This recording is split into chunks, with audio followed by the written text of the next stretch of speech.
Good afternoon, guys. Hom sa video natin ko pamagabagi makam sa tarage ko. Sida hujik kanataw diri sida kogi ayam bana kogi moirang ning tho gi manati yorokrabani ko kanoto.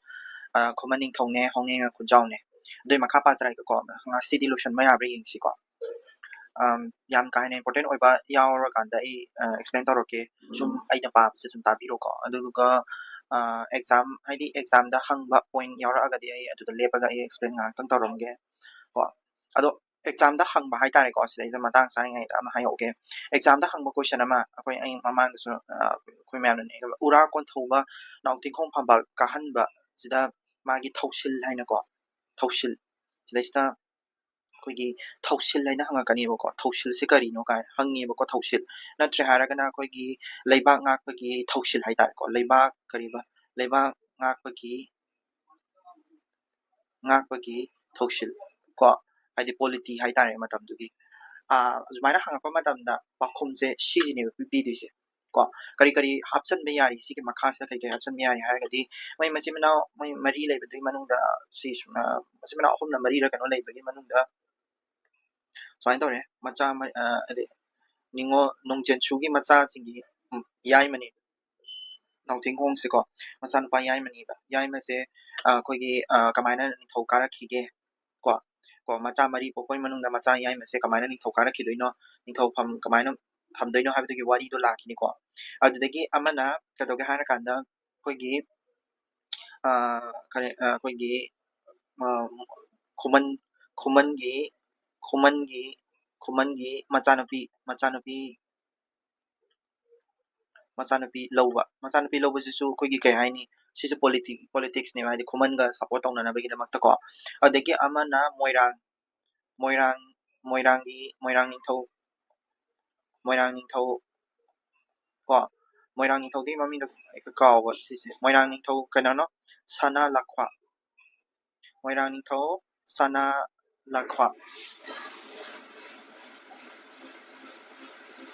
ningthau sana lakwa gi masanapi luhongba ko sisu one of the magi kai haini ura kon thoba nauting khonggi mai phambal ka bagi magi thausil ni ko adu thausil ni si makha da so amani lakini adu do hapakhi ko wari se haidi wari tugi matumina answer kano sai tare koigi answer obi yap sing sai ke makha pa dara ke ko moirang thau sana lakwa na kumaning thawadon puchi wa yumoi bada hangami kuman nangi natung ilakpa asibu kuman nangi dara nala kanano hanglakpada ko kumaning thau kumi he moirang ning thau kuman aigi itung ilakliba asi aigi icha issue kana sunate maitai ning thau maiding ura kon thau bagi macha no pa yai ma seloi lamda yaung inba aduni khanghan ki ko macha no pa yai ma kano ni habse khanghan gare ko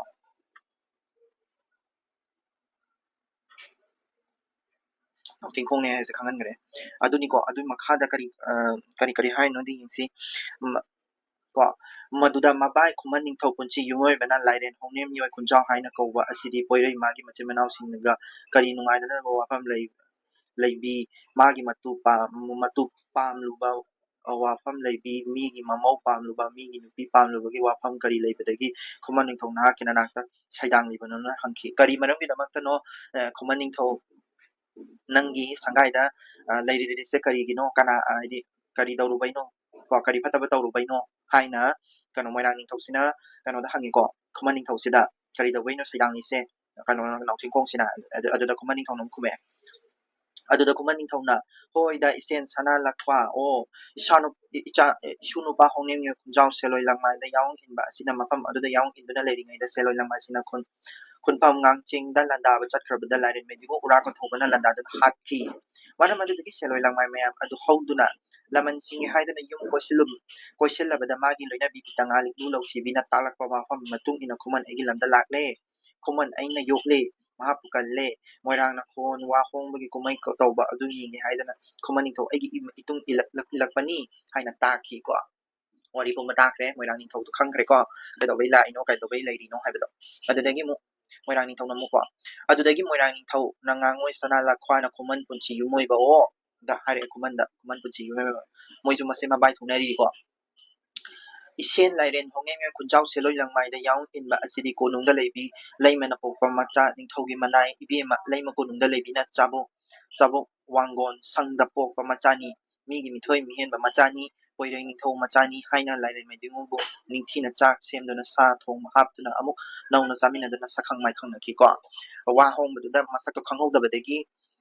hongnem yoi se kananon hange masak khang pa dagi di amuk acha thak mai amon bizarga amuk sakhang mai khangna re ko kai masidasta moirang ningthou sina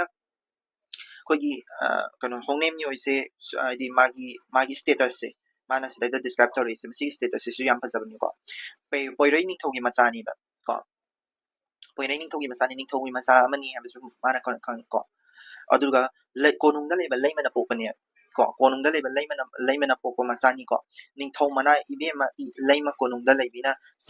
sabo wangon sangda pokpa machani aduna ningthou oirakadaba machani shini ko ani ningthou oirakadaba machani di adu duma phasana khange ko ningthou oirakadaba machani habisa adegi mo sakhang mai khangnaraba matuna makha mu bazarage ko asumna sakhangnarabada moirang ningthou ngangoi sana lakhwana ibai khuman ningthou punchi yumoibo nahake na su asibu khuman nang lamda matamda mayum pandana leiribara haina hanglabada khuman ningthou na hoida moirang ningthou ngangoi sana lakhao maitai ningthou macha isunupa asidi isanupi khuman chanu khairoiron kairung hangbiga taloi ohenduna manakta leire ko sidai sam aidi mando magi masanupi do to magi masanupi kairung hangbiga aidi kano tongna yum panduna leire sini ko kairung hangbigi magi full name ju sida hari sinu ko ka chana khuman chanu khairoiron kairung hangbi haisi ko khairoiron cha hapsalambi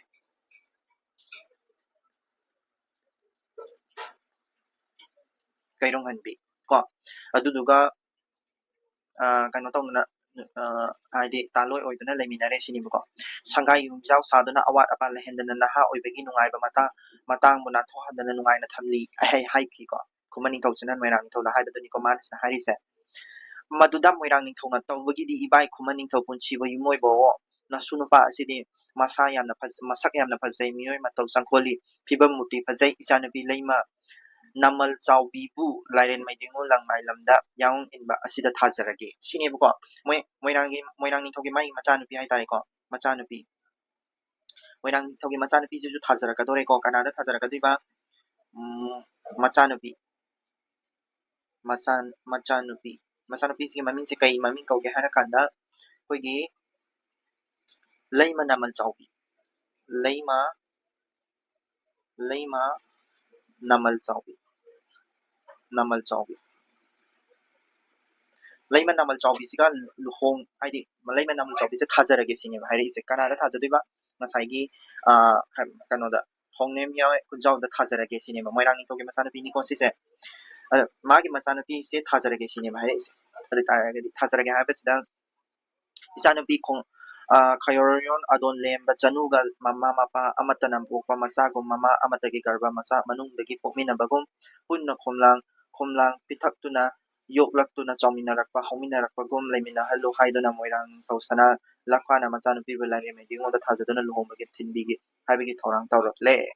ko sidai samana moirang tausana hairse kaino mai machanupi susu kedoba kanojida hongnem yoi kunjawda thajarage ko aduduga khumani thogi machanupi ngasai kairung hanbi ko khairoiron kairung hanbi duga machimana oina ko pokminaba machimana oina lemina jasunu sinibu ko haibedi nupi ani lodore dana nupi ani lombado machimanawgi ta lemina jasunu sinibu ko adegi adui makata bada adi luhongna basin mahore ko machanupi lairen maitinguna thajadona luhonglaga thinbigi haibegi thorang tawlore kaikan salung sang haibedi loisang amagi maming ko manai singna machi pa ka san among kya hoiduna phirol masing thingamdana sen achoba masing thingamdana phagang phimu haiba phi makhal kya ga loina moirang lai bakti khumaning tawgi lairen honen kunjaga loina luhongdana thilakle sidai step point ama ka soi haijaram ge ko this is important point amani ko asisu kari luhongba matamda ko thaina ngai luhongba matamda aunpot unbagi chanabi kari chanabi ko adu kari ulami kolami ko si adagi yumjau saba kaina ka hairisi ko yumjau saba adi luhong matungda tongana chana bagi chanabi ka su haidi yumjau saraga tongana thamami tana ko yumjau saba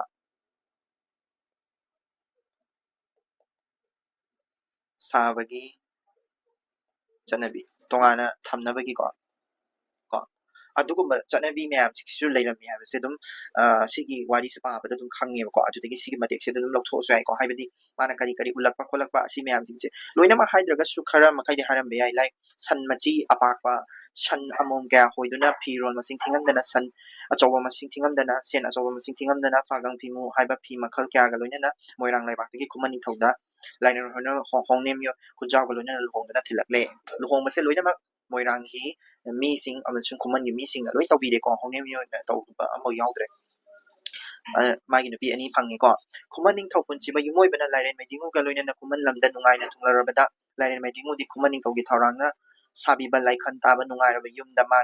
magi nupi khairoron kairong hanbiga moirang ning thaugi macha nupi leima naman chawbiga manai mayam thamduna sanna sangon thanna thamduna minai masan kya thamduna saba takpa lempa na leiduna nungai na leimina badi mama mapa amatana pokpa masaga pukchel tenana tatok chapsin tawduna leiminare ko si adi magi nupi ani sisu adi tatok chapsin tawduna yamna nusinana leiminare sini bako hairse leibagi mong yumda leibagi mong adigi ningthau macha suna kamaina leirami kolami adugi matang dusu sigi jidagi point lokthokpa yai ko lairen medingu hongnem ya khujau di khoman lamda numit kya kuina leirabada khoman singna khoman sakong sankon khinbawo haina kawi ko adi atopa mami ngai tare hongnem ya khujau sigi atopa mami ko khoman singna kauna khoman singna kawba ko khoman na kawba atopa mami ko kai atopa mami se kaino harakadi koigi sankon khinbawai sankon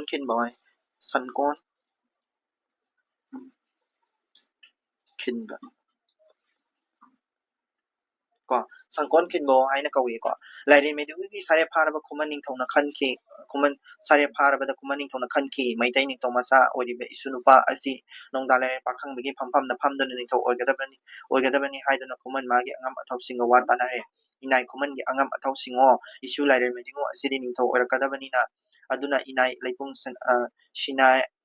akhacha nangna isubu thang paidona thabak suan ganu masada aso apan thokani haiduna medingu sak asengba chahanduna ising asengba thahanduna angau pi serhanduna khuman kanga angam athausingi marakta yawhalle yongko adi ningthau oirakadabani habagi khuman gi ningthau sina kaidawgeba ko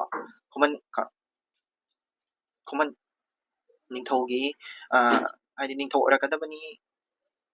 mase ningthaugi manai oiraka ningthau asani ko maitai ningthau asengba do oirakadoribani haidana mase ko kaidawe machanupi loba khatana te mana tawbirise adi machanupi piba khatana te mana tawbirise kari tawi khuman ningthauna koigi so adi thang ten paihandaba kari thang ten paihandaba ko thang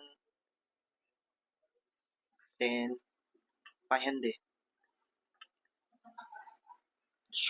sokani haiduna ko soklagadi haidi asok apan leragadi soinaiba oitaragadi ningthau oiba yadeba ko adusuni point ko amen thaineng ai matamda ningthau oiba haise asokpa apanba soinaiba mina ningthau oiba yadeba aduduna sokpan gani haidana yam section na khuman ningthau sina taweba sena jaiba ko aduduka ningthau gi kaduba angam athau sing khai tare ko khuman athau ba singa pulanba moiga athau ba singa pulan taragadi saigi kano adi magi mawong matau ko mawong matau khuman ningthau gi adi athau ba singji magi isasasat kari kara singdo haihalongna bagi namne tamna bagi damaktani ko asuna matik mangal leina khuman lamda chahi phana lailaklabada mamang ai seloi langadagi nan thorak ngai dagi mapa maidingu ura kon thawbu masak udana mama maitai leima Khabaron Nongjen Shu masak udana masana upitanga lu thobigi masak shu udana Khuman lamda Saidan duna lairakpabu Khuman ningthau adong punchi yumoi bana lairen issue asidi Khuman aikoi lamda punchi loiduna siba yaroi hayeng poirei maitai gi ningthau oirakadabani awang maikai pangba lam luwang lamgi luwang hongnem luwang ningthau punchi bada mahai masing tamhange haina anawba thorang ama tawre tu Khuman gi ningthau sina amuk kadawre mahai tamnaba karaidana mahai tamduise koigi luwang ningthau kari kana luwang ningthau punchi bada mahai tamhanba ko ningthau awang maikai pangba lamda luwang magi luwang hongnem luwang ningthau punchi bage mahai masing tamhange haina anawba thorang ama tawre lairen issue nupa nangbu Khuman lamdam sida punchi londona siba yaroi asengba maitai ningthau macani ningthaugi leimana konunggi wangon sangda pokpa ningthaugi macani poirei lam ngakna spaliba ningthaugi macani ko lairen to sidaisa ama hapsalaroi ko macha yaima ko sidaisa mana hairido kari maitai ningthau oirakadaba macani haibasi kamaina take hairakanda koigi hongnem yoise kadoba ningthaugi leimana konunggi wangon sangda haise ningthaugi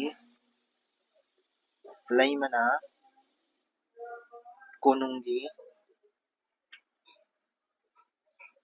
konunggi wangon sangda pokpa ko wangon sangda pokpa aduduna mai macha se kadoba aidi kaino tawba yate aidi ningthau oirakadabani aduduna ningthau asembagi macha saran sadanawdani sinibuko lairena na hayeng poirei lamgi ningthau oirakadabani haiki aduda lairen weddingona ibidau Khuman ningthau nahaki thorang asibu aisu yare hairabada Khuman ningthau adon punchiba yumoi bana anawwa wa ama amuk hana hawdoraki lairen sunupa nangi poirei lamda chatkiganu lairena pa maidingogi manakta chatluranu namai awang pangna wangon turen landuna koru ching lamda chatuna nabudau luwang hongnem luwang ningthau punchibagi mayumda thungluso ko sidaista character ama chumuk thole character karamba character kanano hairagadi luwang ningthau kanano luwang ningthau ko sidaista wani yake ko sidaista luwang ningthau kanano magi mamingse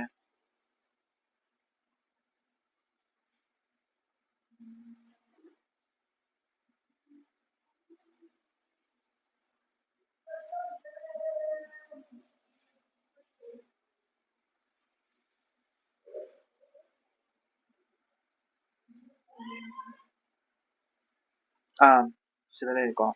nabudau luwang ningthau soidana thaujan birakani nabudau harise ko ahal oiban pa ama oide kano haidini aidi sidaista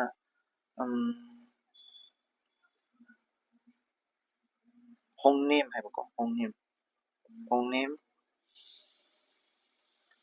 hongnem luwang ningthau punchiba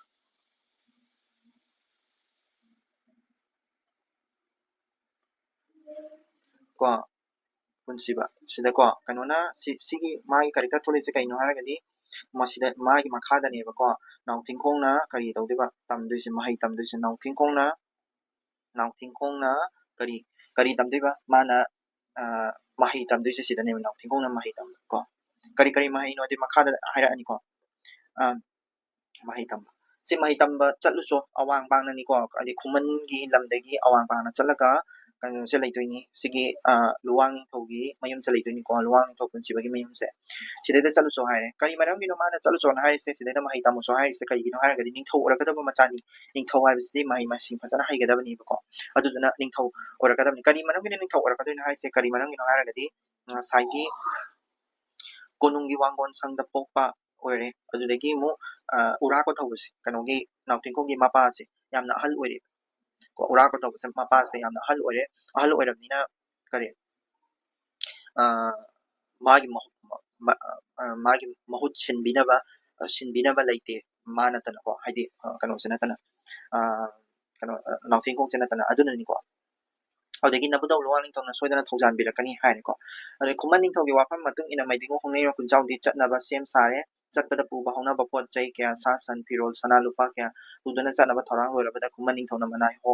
ꯍꯥꯎꯕ ꯂꯝꯂꯥꯡ ꯈꯝꯂꯥꯏ ꯇꯣꯡ ꯅꯪꯗꯤ ꯏꯁꯨꯒꯤ ꯃꯇꯨꯡ ꯏꯟꯗꯨꯅ ꯃꯥꯒꯤ ꯃꯅꯥꯏ ꯑꯆꯥꯟꯕ ꯑꯣꯏꯗꯨꯅ ꯉꯥꯛ ꯁꯦꯜꯂꯨꯆꯣ ꯃꯥꯏ ꯃꯅꯥꯏ ꯑꯃꯁꯨ ꯃꯥꯒꯤ ꯉꯥꯛ ꯁꯦꯟꯅꯕ ꯊꯥꯔꯛꯑꯦꯀꯣ inai hemba langta lomalang nang sulairen isubu ngak selu cho haire manai ani ni ko amata kana te thareise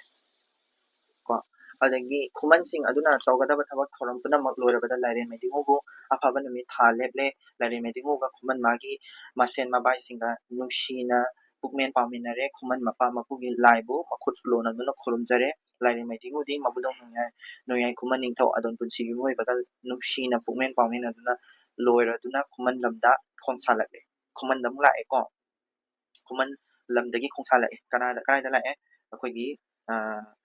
kanoda khuman dagi moirang da lae moirang dagi prada lae luwang anade khuman dagi luwang lamda lae ko khuman leba ki miyam hawduna lalaga khuman masumang gi lae maidingu bu nushi na kauna khragani haina kapna hore khuman masak fajabi le sabi sing khuman pakhang singna lae maidingu chakkiba maikai ondana makhut khallaga yengduna le hore lae maidingu di manai masan mayam buduna lakle asumna lakna athoiba mafam yanggoi turel hawyen yanggoi ba pha kiba turen hawba yanggoi patom ba soisen ba taru makak ta luwang ningol yoirumlon taimu kauba masam masak matok fajabi momnu singen taizabalam yanggoi turen lalak ko mathang oina athoiba lam ama lamai lakpa laksong pambana lan tamba lamgi lambi tamna lakle loya gi mapa yauraktuna seksa khangwai mathang landuna lakna chingda hauna khamen pan sing thumok lapot oina larin medingu bu khurumjarami numit adudagi pot haukai pungma hau haina kauki mafam adudagi taupung lam hendokduna lakle asum lakpana maitagi maharani maitai leima angom ye oibi yumnaki chanu hauchong ngambi nupi oibigi tha surabi garba lairabina macha taruk pokpabu salanda mathongna leiba kaigumba ngakta polami habigi haurang mi taruk pokpa o thone khiba mafam bula thokna lakle asumna lakpana maidingu hongni kunjaudi luwang ningthau punchibigi mayumda yorobi mana lakbigi labida thengnaba lamsingduni ko sida aduni lamiton yam yawe na haristo lairen medingu hongneyo kunjabu luwang ningthau punchibana lairen ishunupa seloi lamda yaung inba nahaki kari luwang aigi yum asida laklibano hangki kari maragi laklibano la hangi ko luwang kanosina luwang ningthau punchibasina adudagi hongneya na kunjauna khumiko matuda hongneya kunjauna ibudau luwang ningthau punchibo nasu aina seloi jingda yaung ilingai seloi langmai singa thanga kunpham landaroge haiduna seloi langmai puna hawduna sakhibada lairen ipa maidingu ura konthobana lan lumlubadagi seloi langmai lanmi kya siki thodok asdugi ipa maidingu ura konthobagi thoksel adugi damakta laman singi haiduna seloi langmai mayam hawduna achong lamyum lembam gi mayum dal maikai mari maktagi questionduna laman singna ba haw lamada isunupa aigi taloi oiriba langmai chanugi khujin thorangna seloi langmai mayam adu khanghanduna aronba thorang tawduna nasu aidi seloi langmai lamdagi thawai hingnaba chelaki lairen ipa maidingu ura konthobagi khuya khada changude taloi pitangana talakpa matung ine ibido khumani tho adon punchi yumoi begi khoya khada thunglare nasu aibu thawjambidana loinana yokpire khuman mangonda tangle machanabe kuroran karing ambibu nasu aingonda thajare nongyai khuman lamda sangai yum saduna leiba chahi pharaklabada nungchup maikai leiba kege moirang ningthau ngangoi sana lakpa ga kege gi khoyong wa hongbagi khuman ningthau adon punchi yumoi babo hong kumai yawba lau ahawba ayakpa yu thaklu law haina kaurakpada nasu aina khuman ningthaugi punchibagi matung induna moirang ningthau oriba mabai ngangoi sana lakwa khuman ningthau punchibada hangbagi matung ina khumangi pawsu khangladuna thawjanbire ichanupi iwanglon moiramba chanubu nasu aingonda thajarakhi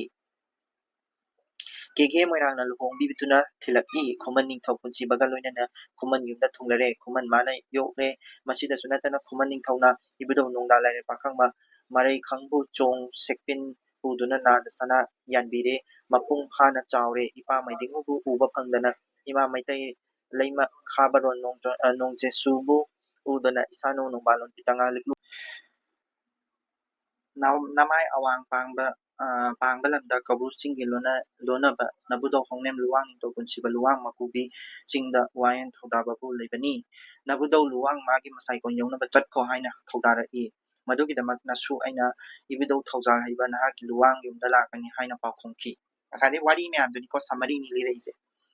ꯑꯗꯒꯤ ꯑꯃꯨꯛ ꯃꯗꯨꯗꯒꯤ ꯅꯨꯡꯕꯥꯟ ꯍꯣꯡꯅꯦꯝ ꯂꯨꯋꯥꯡ ꯅꯤꯡꯊꯧ ꯄꯨꯟꯁꯤꯕꯅ ꯇꯧꯕꯒꯤꯕꯨꯗꯤ ꯏꯁꯨ ꯂꯥꯏꯔꯦꯟ ꯍꯣꯡꯅꯦꯝ ꯀꯨꯟꯖꯥꯎ ꯅꯪꯅ ꯂꯨꯋꯥꯡ ꯑꯩꯒꯤ ꯅꯥꯛꯇ ꯂꯥꯛꯄ ꯑꯁꯤꯗꯤ ꯄꯣꯏꯔꯩ ꯂꯝꯒꯤ ꯌꯥꯝꯅ ꯂꯨꯕ ꯋꯥ ꯊꯥꯏꯅꯒꯤ ꯃꯃꯥꯡꯒꯤ ꯃꯥꯂꯦꯝ ꯂꯩꯕꯥꯛ ꯂꯩꯁꯦꯝꯂꯒꯤ ꯑꯍꯥꯟꯕ ꯇꯥꯏꯕꯪ ꯃꯤꯅ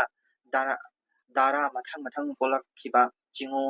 ꯑꯣꯡꯆꯥ ꯆꯤꯡꯃꯥꯟꯕꯅ ꯃꯃꯝ ꯀꯣꯔꯧ ꯑꯋꯥꯡꯕꯤ ꯃꯆꯥꯅꯨꯄꯤ ꯅꯣꯡꯊꯥꯡ ꯂꯩꯃꯒ ꯃꯕꯨꯡ ꯃꯧꯄ꯭ꯋꯥꯒ ꯊꯧꯔꯤꯒꯨꯝ ꯃꯊꯪ ꯃꯊꯪ ꯃꯈꯨꯠ ꯁꯝꯅꯗꯨꯅ ꯁꯒꯣꯜ ꯃꯁꯥ ꯀꯛꯈꯤꯕꯒꯤ ꯋꯥꯔꯣꯜ ꯑꯧꯒ꯭ꯔꯤ ꯂꯩꯔꯣꯜ ꯅꯣꯡꯂꯥꯏ ꯏꯁꯩ ꯍꯪꯒꯦꯟ ꯁꯛꯈꯤꯕ ꯄꯥꯎꯇꯥꯛ ꯏꯁꯩ ꯈꯣꯟꯆꯣ ꯂꯥꯡꯃꯩ ꯃꯤ ꯍꯧꯔꯛꯄꯒꯤ ꯏꯁꯩ ꯃꯩꯇꯩꯒꯤ ꯋꯥꯔꯝ ꯑꯔꯨꯕ ꯏꯁꯩ ꯏꯁꯤꯡ ꯃꯊꯛꯇ ꯃꯥꯂꯦꯝ ꯂꯩꯁꯦꯝꯂꯛꯉꯩꯗꯒꯤ ꯋꯥꯔꯣꯜ ꯂꯥꯏꯔꯦꯜ ꯇꯤꯟꯂꯣꯟꯒꯤ ꯍꯧꯅꯕꯤ ꯋꯥꯔꯣꯜ ꯃꯩꯇꯩꯒꯤ ꯑꯋꯥꯐꯝ ꯋꯥꯔꯝ ꯑꯔꯨꯕ ꯈꯤꯕꯤꯛꯄꯨ ꯇꯥꯛꯄꯤꯒꯦ ꯏꯙꯧ ꯑꯩꯅ ꯇꯥꯛꯄ ꯄꯥꯎꯇꯥꯛ ꯊꯧꯖꯥꯟꯕꯨ ꯄꯨꯛꯅꯤꯡ ꯆꯪꯅ ꯈꯪꯍꯧꯔꯣ ꯁꯤꯅꯦ ꯃꯥꯅ ꯇꯥꯛꯀꯦ ꯍꯥꯏꯁꯦ ꯑꯧꯒ꯭ꯔꯤ ꯀꯣ ꯇꯥꯛꯇꯣꯔꯤꯁꯤꯕꯣꯕꯀꯣ ꯍꯥꯏꯗꯤ ꯋꯥꯔꯣꯜ ꯃꯌꯥꯝ ꯑꯃ ꯇꯥꯛꯇꯣꯏ ꯑꯧꯒ꯭ꯔꯤ ꯍꯥꯏꯁꯦ ꯑꯩꯈꯣꯏꯒꯤ ꯑꯧꯒ꯭ꯔꯤ ꯈꯦꯟꯆꯣ ꯀꯣ ꯑꯧꯒ꯭ꯔꯤ ꯀꯣ ꯑꯗꯒꯤ ꯀꯩꯅꯣꯒꯁꯨ ꯌꯥꯎꯔꯤ ꯃꯥꯏꯁꯦ ꯀꯣ ꯍꯥꯏꯗꯤ ꯃꯤ ꯁꯦꯝꯃꯛꯄꯒꯤ ꯇꯥꯏꯕꯪ ꯃꯤ ꯑꯍꯥꯟꯕꯅ ꯂꯩꯁꯦꯝꯂꯛ ꯀꯣ ꯄꯣꯏꯔꯩ ꯂꯝꯒꯤ ꯌꯥꯝꯅ ꯂꯨꯕ ꯋꯥ ꯄꯣꯏꯔꯩ ꯂꯝꯒꯤ ꯑꯔꯨꯕ ꯋꯥ ꯀꯣ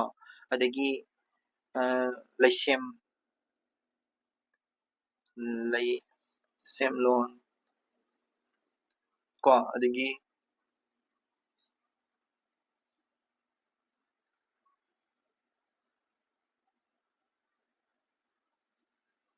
ꯄꯥꯎꯇꯥꯛ ꯂꯩꯁꯦꯝꯂꯣꯟ ꯑꯗꯒꯤ ꯄꯥꯎꯇꯥꯛ ꯏꯁꯩ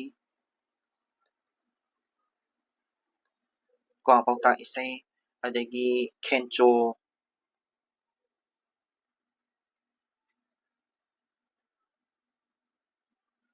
ꯃꯩꯇꯩ ꯋꯥꯔꯝ ꯑꯔꯨꯕ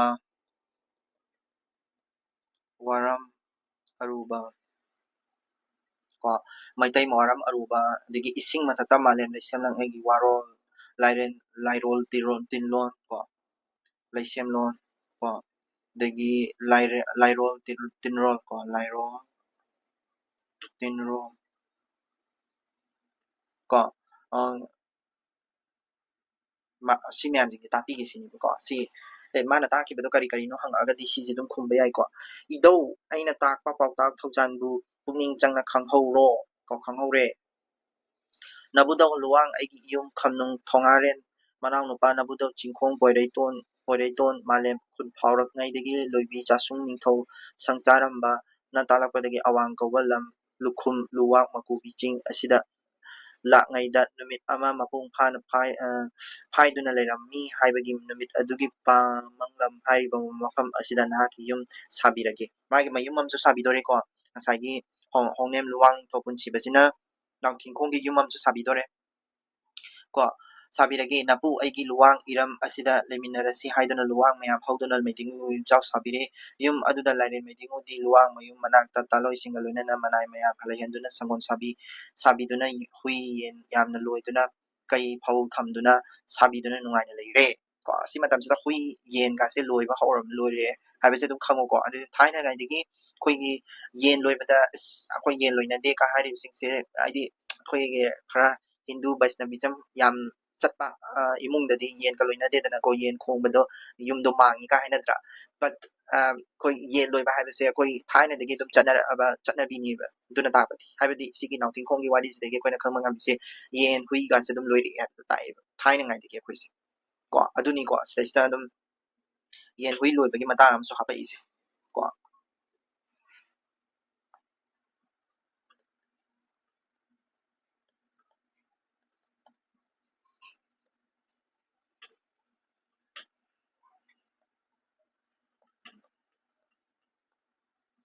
ꯀꯣ ꯁꯤꯁꯨ ꯍꯥꯏꯗꯤ ꯑꯩꯅ ꯁꯤꯗꯩꯁꯤꯗ ꯏꯔꯒ ꯊꯝꯍꯧꯔꯤꯁꯦ ꯀꯔꯤꯒꯤꯅꯣ ꯍꯥꯏꯔꯒꯗꯤ ꯍꯌꯦꯡ ꯁꯃꯥꯖ ꯑꯃꯁꯨꯡ ꯁꯪꯁꯀ꯭ꯔꯤꯇꯤꯗ ꯁꯤꯁꯦ ꯍꯥꯞꯄ ꯌꯥꯗꯣꯏꯅꯤꯀꯣ ꯌꯥꯝꯅ ꯂꯣꯏꯗꯨꯅ ꯀꯩ ꯐꯧ ꯊꯝꯗꯨꯅ ꯁꯥꯕꯤꯗꯨꯅ ꯅꯨꯡꯉꯥꯏꯅ ꯂꯩꯔꯦ ꯌꯨꯝ ꯁꯥꯕꯤꯔꯒ ꯃꯅꯥꯏ ꯃꯁꯟ ꯃꯌꯥꯝ ꯑꯃ ꯊꯝꯃꯒ ꯂꯩꯔꯦꯀꯣ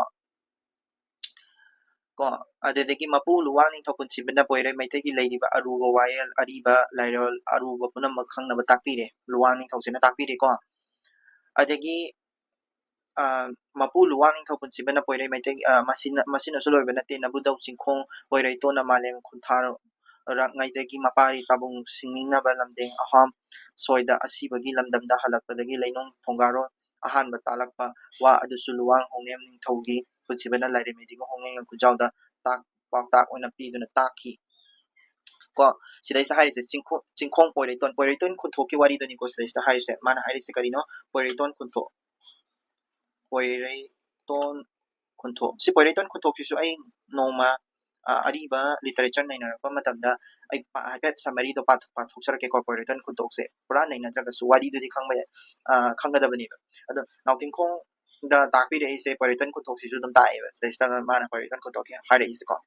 ꯂꯥꯏꯔꯦꯟꯃꯩꯗꯤꯒꯨ ꯍꯣꯡꯅꯦꯝ ꯈꯨꯟꯖꯥꯎꯅ ꯃꯕꯨꯗꯧ ꯍꯣꯡꯅꯦꯝ ꯂꯨꯋꯥꯡ ꯅꯤꯡꯊꯧ ꯄꯨꯟꯁꯤꯕꯅ ꯇꯥꯛꯄ ꯋꯥꯔꯣꯜꯁꯤꯡ ꯑꯗꯨ ꯃꯈꯨꯠꯅ ꯆꯦꯠꯅ ꯄꯥꯏꯕꯒꯨꯝ ꯄꯨꯛꯅꯤꯡꯗ ꯆꯦꯠꯅ ꯊꯝꯗꯨꯅ ꯄꯨꯛꯅꯤꯡ ꯆꯪꯅ ꯇꯥꯔꯒ ꯅꯤꯡꯊꯧꯅ ꯈꯪꯖꯟꯗꯨꯅ ꯂꯨꯋꯥꯡ ꯂꯝꯗ ꯂꯩꯔꯦ ꯑꯁꯨꯝꯅ ꯆꯍꯤ ꯐꯥꯔꯛꯂꯕ ꯃꯇꯝ ꯑꯗꯨꯗ ꯂꯨꯋꯥꯡ ꯄꯥꯃꯪꯒꯤ ꯍꯣꯡꯒꯦ ꯍꯥꯏꯗꯨꯅ ꯂꯥꯏꯔꯦꯜ ꯁꯖꯤꯛꯇꯒꯤ ꯏꯔꯦꯡꯕꯝ ꯐꯥꯎꯕꯒꯤ ꯃꯅꯨꯡꯗ ꯂꯩꯕ ꯂꯝ ꯂꯣꯟꯂꯣꯏꯗ ꯂꯩꯕ ꯆꯤꯡꯊꯥꯏ ꯊꯣꯡ ꯂꯥꯡꯃꯩꯗꯒꯤ ꯀꯥꯆꯤ ꯀꯥꯔꯣꯡ ꯌꯥꯎꯕ ꯎ ꯑꯃꯕꯨ ꯁꯤꯡꯖꯪꯅ ꯌꯥꯟꯗꯨꯅ ꯎꯒꯤ ꯃꯇꯣꯟ ꯀꯛꯊꯠꯂꯒ ꯑꯅꯧꯕ ꯎꯔꯤꯅ ꯊꯧꯔꯤ ꯁꯦꯝꯗꯨꯅ ꯎ ꯑꯗꯨ ꯃꯌꯥꯏ ꯍꯣꯏ ꯍꯥꯏꯗꯨꯅ ꯆꯤꯡꯂꯛꯄꯕꯨ ꯂꯨꯋꯥꯡꯒꯤ ꯄꯥꯃꯪ ꯃꯌꯨꯝ ꯃꯅꯥꯛꯇ ꯊꯨꯡꯂꯔꯦ ꯎ ꯀꯥꯔꯣꯡ ꯑꯗꯨ ꯃꯐꯝ ꯆꯥꯅ ꯌꯨꯡꯂꯦ ꯑꯌꯥꯛꯄ ꯑꯍꯥꯎꯕ ꯌꯨ ꯄꯤꯊꯛꯇꯨꯅ ꯆꯥꯛ ꯅꯤꯡꯊꯤꯅ ꯁꯦꯝꯗꯨꯅ ꯁꯥ ꯑꯊꯣꯡꯕ ꯍꯥꯞꯇꯨꯅ ꯃꯌꯥꯝ ꯑꯗꯨ ꯁꯥꯅꯩ ꯌꯨꯅꯩꯗꯨꯅ ꯌꯥꯝꯅ ꯆꯥꯎꯅ ꯑꯍꯣꯡ ꯀꯨꯝꯍꯩ ꯄꯥꯡꯊꯣꯛꯂꯦ ꯅꯨꯃꯤꯠ ꯑꯗꯨꯗꯒꯤ ꯂꯥꯏꯔꯦꯟꯃꯩꯗꯤꯡ ꯍꯣꯡꯅꯦꯝ ꯈꯨꯟꯖꯥꯎ ꯄꯥꯃꯪ ꯈꯨꯟꯗꯥꯕ ꯍꯥꯏꯅ ꯀꯧꯈꯤ ꯃꯥꯒꯤ ꯑꯇꯣꯞꯄ ꯃꯃꯤꯡꯁꯦ ꯄꯥꯃꯪ ꯈꯨꯟꯗꯥꯕ ꯍꯥꯏꯅꯁꯨ ꯀꯧꯋꯦꯀꯣ ꯀꯩ ꯃꯔꯝꯒꯤ ꯍꯧꯖꯤꯛꯀꯤ ꯍꯥꯏꯔꯤꯕ ꯎ ꯀꯥꯔꯣꯡꯗꯣ ꯄꯨꯔꯒ ꯂꯥꯛꯑꯒ ꯃꯥꯅ ꯌꯨꯡꯉꯒ ꯍꯥꯏꯗꯤ ꯍꯔꯥꯎꯕ ꯐꯣꯡꯗꯣꯛꯈꯤ ꯍꯥꯏꯕꯒꯤꯅꯤꯕꯀꯣ ꯁꯤꯁꯦ ꯂꯣꯏꯕ ꯅꯪꯗꯧꯗꯤ ꯃꯥꯟꯗꯦ ꯑꯩ ꯑꯉꯝꯕꯈꯩ ꯄꯥꯔꯛꯑꯒꯦ ꯂꯥꯏꯔꯦꯟꯃꯩꯗꯤꯡ ꯍꯣꯡꯅꯦꯝ ꯈꯨꯟꯖꯥꯎ ꯄꯥꯃꯪ ꯈꯨꯟꯗꯥꯕꯗꯤ ꯂꯨꯋꯥꯡ ꯂꯝꯗ ꯂꯩꯔꯛꯄ ꯆꯍꯤ ꯐꯥꯔꯛꯂꯕꯗ ꯃꯕꯨꯗꯧ ꯂꯨꯋꯥꯡ ꯅꯤꯡꯊꯧ ꯄꯨꯟꯁꯤꯕꯒꯤ ꯂꯨꯋꯥꯡ ꯁꯥꯀꯠꯁꯤꯡꯗ ꯃꯇꯝ ꯀꯨꯏꯅ ꯄꯨꯟꯁꯤꯕ ꯃꯥꯒꯤ ꯃꯆꯥꯒꯤ ꯃꯔꯣꯟ ꯇꯔꯨꯛ ꯄꯨꯟꯁꯤꯕ ꯃꯁꯨꯒꯤ ꯃꯔꯣꯟ ꯇꯔꯨꯛ ꯄꯨꯟꯁꯤꯕꯗꯤ ꯃꯥꯒꯤ ꯅꯨꯃꯤꯠ ꯃꯁꯤꯡ ꯁꯨꯔꯗꯨꯅ ꯄꯨꯟꯁꯤ ꯆꯤꯡꯖꯦꯜ ꯂꯣꯏꯗꯨꯅ ꯑꯁꯤꯕꯒꯤ ꯃꯊꯧ ꯃꯉꯝ ꯇꯧꯅꯕ ꯊꯧꯔꯥꯡ ꯇꯧꯔꯦ ꯍꯣꯡꯅꯦꯝ ꯂꯨꯋꯥꯡ ꯅꯤꯡꯊꯧ ꯄꯨꯟꯁꯤꯕꯗꯤ ꯂꯨꯋꯥꯡ ꯁꯥꯀꯠꯁꯤꯡꯗ ꯇꯣꯛꯄ ꯀꯧꯕ ꯃꯃꯩ ꯁꯥꯡꯕ ꯂꯝꯂꯛꯀꯤ ꯁꯥ ꯑꯗꯨꯕꯨ ꯅꯨꯃꯤꯠꯇ ꯀꯠꯇꯨꯅ ꯄꯨꯟꯁꯤ ꯅꯤꯈꯤ ꯋꯥꯄꯟ ꯆꯥꯝꯃ ꯊꯥꯗꯨꯅ ꯋꯥꯅ ꯁꯤꯕꯗ ꯁꯤꯃꯤꯟꯅꯒꯦ ꯍꯥꯏꯗꯨꯅ ꯁꯤꯡꯅꯗꯨꯅ ꯄꯨꯟꯁꯤ ꯅꯤꯔꯕꯁꯨ ꯋꯥꯒꯤ ꯋꯥꯄꯟ ꯀꯪꯗꯨꯅ ꯋꯥꯄꯟ ꯇꯨꯝꯕꯗꯨꯅ ꯍꯥꯟꯈꯤ ꯍꯩ ꯄꯥꯝꯕꯤ ꯆꯥꯝꯃ ꯊꯥꯗꯨꯅ ꯍꯩ ꯄꯥꯝꯕꯤꯒ ꯁꯤꯃꯤꯟꯅꯒꯦ ꯍꯥꯏꯗꯨꯅ ꯁꯤꯡꯅꯗꯨꯅ ꯄꯨꯟꯁꯤ ꯅꯤꯔꯕꯁꯨ ꯍꯩ ꯄꯥꯝꯕꯤ ꯀꯪꯗꯨꯅ ꯍꯩ ꯄꯥꯝꯕ ꯄꯥꯝꯕꯤ ꯇꯨꯝꯕꯅ ꯍꯥꯟꯈꯤ ꯁꯟ ꯃꯁꯤꯡ ꯆꯥꯝꯃꯒ ꯁꯤꯃꯤꯟꯅꯒꯦ ꯍꯥꯏꯗꯨꯅ ꯁꯤꯡꯅꯗꯨꯅ ꯄꯨꯟꯁꯤ ꯅꯤꯕꯁꯨ ꯁꯟ ꯃꯔꯥꯏ ꯇꯥꯗꯨꯅ ꯁꯤꯈꯤꯕꯅ ꯍꯥꯟꯈꯤ ꯃꯇꯧ ꯑꯁꯨꯝꯅ ꯄꯨꯟꯁꯤ ꯅꯤꯗꯨꯅ ꯍꯤꯡꯅꯕ ꯍꯣꯠꯅꯕꯗ ꯀꯟꯕ ꯉꯝꯗꯅ ꯍꯣꯡꯅꯦꯝ ꯂꯨꯋꯥꯡ ꯅꯤꯡꯊꯧ ꯄꯨꯟꯁꯤꯕꯗꯤ ꯉꯥꯔꯥ ꯀꯧꯕ ꯉꯥ ꯑꯗꯨꯒꯤ ꯄꯨꯟꯁꯤ ꯂꯣꯏꯃꯤꯟꯅꯗꯨꯅ ꯁꯤꯃꯤꯟꯅꯈꯤ ꯁꯤꯔꯕꯁꯨ ꯂꯨꯋꯥꯡ ꯅꯤꯡꯊꯧ ꯄꯨꯟꯁꯤꯕꯒꯤ ꯊꯋꯥꯏꯗꯤ ꯑꯁꯤꯕ ꯄꯥꯟꯅꯕ ꯂꯥꯏ ꯌꯥꯏꯊꯣꯡ ꯁꯤꯡꯁꯨꯕꯅ ꯑꯁꯤꯕꯒꯤ ꯃꯁꯤꯡꯗ ꯆꯟꯈꯤꯗꯦ ꯁꯤꯔꯕ ꯃꯇꯨꯡ ꯃꯥꯒꯤ ꯊꯋꯥꯏ ꯑꯠꯃꯥꯅ ꯊꯋꯥꯟꯃꯤꯆꯥꯛ ꯃꯔꯛꯇ ꯇꯤꯟꯗꯨꯅ ꯊꯋꯥꯟꯃꯤꯆꯥꯛ ꯈꯣꯡꯆꯦꯝ ꯅꯨꯄꯤ ꯑꯣꯏꯈꯤ ꯁꯤꯗꯩꯁꯤꯗ ꯌꯥꯝꯅ ꯐꯖꯕ ꯄꯣꯠ ꯑꯃ ꯂꯥꯛꯑꯦꯀꯣ ꯀꯅꯥꯁꯦ ꯍꯣꯡꯅꯦꯝ ꯂꯨꯋꯥꯡ ꯅꯤꯡꯊꯧꯁꯦ ꯃꯥꯁꯦ ꯁꯤꯔꯦꯕꯀꯣ ꯃꯥꯁꯦ ꯁꯤꯔꯦꯕꯀꯣ ꯃꯥꯁꯦ ꯍꯅꯨꯔꯒ ꯁꯤꯔꯕ ꯃꯇꯨꯡꯗ ꯃꯥꯁꯦ ꯀꯔꯤ ꯑꯣꯟꯈꯤ ꯍꯥꯏꯔꯒꯗꯤ ꯑꯁꯤꯕ ꯃꯔꯛꯇ ꯇꯤꯜꯂꯦꯕ ꯃꯥꯁꯦ ꯊꯋꯥꯟꯃꯤꯆꯥꯛ ꯃꯔꯛꯇ ꯇꯤꯜꯂꯦꯕ ꯊꯋꯥꯟꯃꯤꯆꯥꯛꯇꯣ ꯈꯣꯡꯖꯣꯝ ꯅꯨꯄꯤꯁꯤꯅꯦꯕꯀꯣ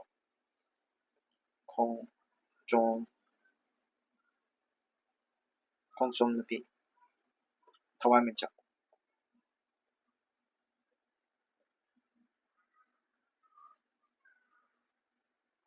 ꯊꯋꯥꯟꯃꯤꯆꯥꯛ ꯈꯣꯡꯖꯣꯝ ꯅꯨꯄꯤꯁꯦ ꯑꯣꯜꯂꯒ ꯂꯩꯈ꯭ꯔꯦꯀꯣ ꯅꯣꯡꯗꯣꯜ ꯑꯇꯤꯌꯥꯗ ꯂꯥꯏꯔꯩꯕꯥꯛꯇ ꯂꯩꯗꯨꯅ ꯂꯥꯏ ꯑꯣꯏꯈꯤ ꯂꯥꯏꯔꯦꯟ ꯍꯣꯡꯅꯦꯝ ꯈꯨꯟꯖꯥꯎꯗꯤ ꯃꯕꯨꯗꯧ ꯂꯨꯋꯥꯡ ꯅꯤꯡꯊꯧ ꯄꯨꯟꯁꯤꯕꯅ ꯁꯤꯈꯤꯕꯒꯤ ꯊꯧꯔꯝ ꯄꯥꯡꯊꯣꯛꯄ ꯂꯣꯏꯔꯕꯗ ꯍꯣꯡꯅꯦꯝ ꯂꯨꯋꯥꯡ ꯅꯤꯡꯊꯧ ꯄꯨꯟꯁꯤꯕꯒꯤ ꯃꯆꯥ ꯃꯁꯨ ꯂꯨꯋꯥꯡꯁꯤꯡꯒꯤ ꯃꯔꯛꯇ ꯂꯩꯈꯤ ꯂꯨꯋꯥꯡ ꯅꯤꯡꯊꯧꯒꯤ ꯃꯆꯥ ꯃꯁꯨꯒꯤ ꯃꯔꯛꯇ ꯂꯩꯈ꯭ꯔꯦꯀꯣ ꯂꯥꯏꯔꯦꯟ ꯍꯣꯡꯅꯦꯝ ꯈꯨꯟꯖꯥꯎꯗꯤ ꯃꯕꯨꯗꯧ ꯂꯨꯋꯥꯡ ꯅꯤꯡꯊꯧ ꯄꯨꯟꯁꯤꯕꯒꯤ ꯁꯤꯈꯤꯕꯒꯤ ꯊꯧꯔꯝ ꯄꯥꯡꯊꯣꯛꯄ ꯂꯣꯏꯔꯕ ꯃꯇꯨꯡꯗ ꯂꯩꯈ꯭ꯔꯦ ꯂꯨꯋꯥꯡ ꯄꯨꯝꯅꯃꯛ ꯌꯥꯝꯅ ꯂꯨꯅ ꯆꯥꯟꯅ ꯇꯧꯗꯨꯅ ꯂꯩꯔꯤꯉꯩ ꯃꯇꯝ ꯑꯗꯨꯗ ꯂꯥꯏꯔꯦꯟꯃꯩꯗꯤꯡꯍꯨꯗꯤ ꯂꯨꯋꯥꯡ ꯂꯝꯗ ꯃꯆꯥꯅꯨꯄꯤ Wangamlon Maitai Ningthau Sanugi Machanapi Ahandi Thaki Tena Brajapan Badagi Siki ko Machanapi Maitai Ningthau gi Wangamlon haise ko Maitai Ningthau gi Machanapi oitoi ko ko luang punamak ni yamna luna chana tawduna leiringai gi matam aduda lairen maidingu ti luang lamda Machanapi Wangamlon gi Machanapi Ahandi Thaki Tena haidi Brajana Pandra sing maduda yoibu yoi hai Ningthau gi taloi sing na lukum thinduna nungai tana kapnare magi Machanapi ahal amasu sire ko sidaista ko luang lamda leiringai da ko adegi masagi asiba masak adu putoktona sumana thamle pung yeire asibagi masen mabai oibasingna thakhan khal semle laikai miyamna asibagi thoram topam khangen phamdagi asiba masabu sang hebaduna jan khingduna ingkhongi samban chidokle isingpun khinduna phiran chena thetuna asibagi thoram pangthokle maitai kangla lamda maidingu ura kontobadi punchi chingjel loiraduna lai oikhre to asibaga ngaire ko ahamada kana sire luwang ning thoksire madui matungda amu kana mo sire ko kainongi haide maitai ning thau sigi kano sigi nong thingkong gi magi Machanapi ahan se Wangamlon Machanapi ahan se sire ko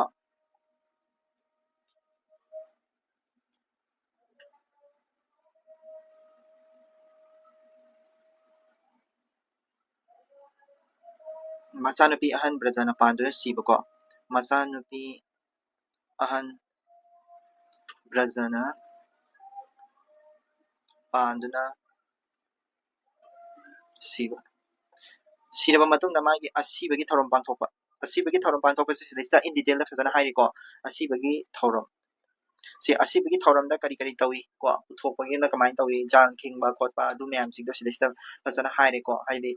asisisu haidi asibagi thorom pangthokpa da kamai na pangthoi hai matamda naw thingkong gi Machanapi Brajana taraga sibase sigi tangkak sida su dum yauri ko fazana ko hayeng prekha da hanga ga su sigi do haibi like hujik dai na haijagi bedo ko habidi asiba masada sumana puthokpa ko adagi pungyei ba ko adagi mu asiba masen mabai sing na thakal khanba ko adagi laikai miyamna asibagi thoram topam khangen phamda asiba masabu sang hebaduna jan khingduna ingkhoni saman sidokle ko isingpun khinduna phiran chena thetuna asibagi thoram pangthokle ko adulora matungda ura ko thawbusi mu sidoini ura ko thawbusi mu sire ura ko thawbai sena maitai ningthau nawthingkong gi mapa se ko ura ko thawbusi ura ko thawbuse mu siba ura ko thawba sigi bai se maitai ningthau ama sitara gadi yamna wana doini ko de si kano maidingu na nongga khrabada maitai gi pana mari bak hauduna asiba thoram pangthongna ba thorang torobada maitai leima khabaro nongje suna mamiti gi mapi tana kapla ga hairi ko khaba nongje chuari se nawthingko gi mama duni ko haidi ura ko thawgi magi taloini ko adu hairi mana manai hairi ko inai oiriba poirei lamgi angam athau khunphan thong nawphang thong punamak o ko lairen isabi ne nungare aduna maitai ningthogi macha ahan bu ningthau ohen si hababu mamit soi aduna ningthau oiba yaroi kari gi manam gino yongo macha singtugi ai ngasa habado soinai ba ohen ba yade habado soinai ba ohen ba yade haiduna kogi kaini kari manam gi nawthingkong se phamal ka halino habado macha yai ma oiraga macha yongko kogi macha adi kano nawthingkong gi machima naw haitane ko nawthingkong gi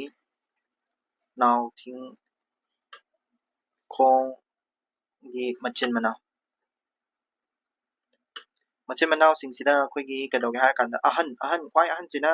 kadawre ahan jina koigi mamit soi ko mamit soi aduduna kano oibe yare ni thoi oibe yare ko isanupa yai charon awang langcha laipung phai tongbasu ko masanupa yoi charon ko ahan lere yoi charon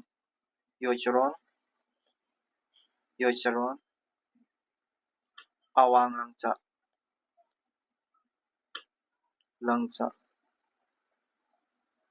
laupung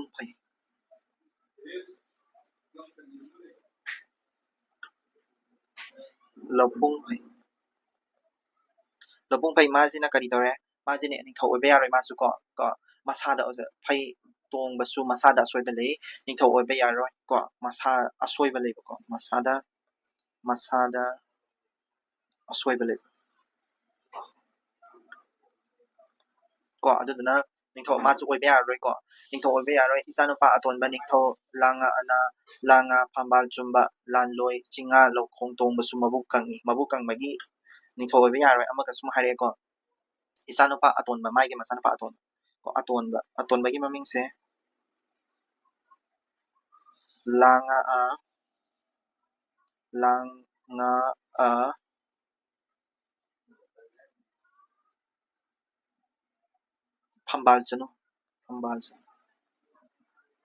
ꯐꯝꯕꯥꯜ ꯆꯨꯝꯕ ꯍꯥꯏꯕ ꯂꯥꯟꯉꯣꯏ ꯆꯤꯡꯉꯥ ꯂꯧꯈꯣꯡ ꯇꯣꯡꯕ ꯀꯣ ꯑꯇꯣꯟꯕ ꯂꯥꯡꯉꯥ ꯐꯝꯕꯥꯜ ꯆꯨꯝꯕ ꯑꯗꯒꯤ ꯂꯥꯟꯂꯣꯏ ꯆꯤꯡꯉꯥ ꯂꯥꯟꯂꯣꯏ ꯆꯤꯡꯉꯥ ꯂꯧꯈꯣꯡ ꯇꯣꯡꯕꯁꯨ ꯑꯣꯏꯗꯣꯏꯅꯤ ꯂꯧꯈꯣꯡ ꯇꯣꯡꯕ